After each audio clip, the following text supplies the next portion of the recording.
Ate Lian, once again, pasensya na, maingay ang aking mga kasama. Ito po tayo ngayon sa, andito tayo sa school,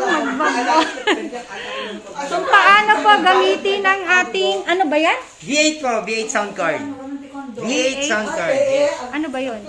V8 sound card, ito po yung ginagamit ngayon na mostly ng mga gustong mag-record, yung mga walang recording studio, pwede po natin siya magamit. Ayan, ito ang ating guest. Present natin si James.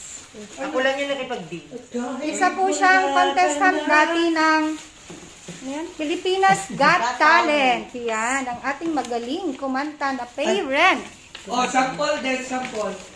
Okay, yan, tuturuan niya tayo ngayong araw na ito kung paano gumamit ng ating condenser. Ba Yes to? po, condenser. V8 condenser po siya. Okay. Okay, yan, ready na. Isineset up na niya. So, bali ito po, kung gusto po nating mag-start na, kung lobat po yung ano natin, yung condenser, yung ano natin, yung pinaka sound card natin. So, dito po makikita po natin yung charging port po niya. And then yung sa mic po, na gagamitin, which is dito po siya. Ayan. Yan. Kung gusto niyo po mag-live ito po, dalawa po yan, mag-live through Facebook or YouTube pwede rin po. Uy. Ito naman po yung headset natin. Gagamitin po natin yan dito sa headset din. Which is nakasulat naman. Mababasa naman natin yan. Para narinig po natin yung accompanying na music natin. Yan.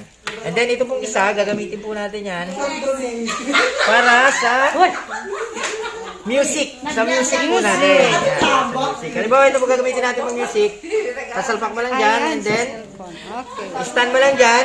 Puko ka na dito. Pwede ka na kumanta. Yan. Ayan, sample, sample.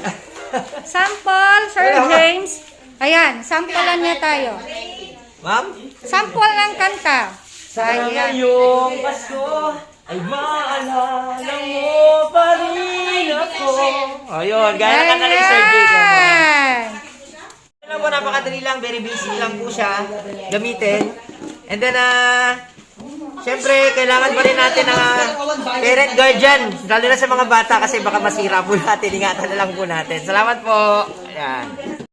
Ayan guys, ayan ang ating lesson for today. Sana may natutunan kayo at na-inspire kayo sa kanta natin.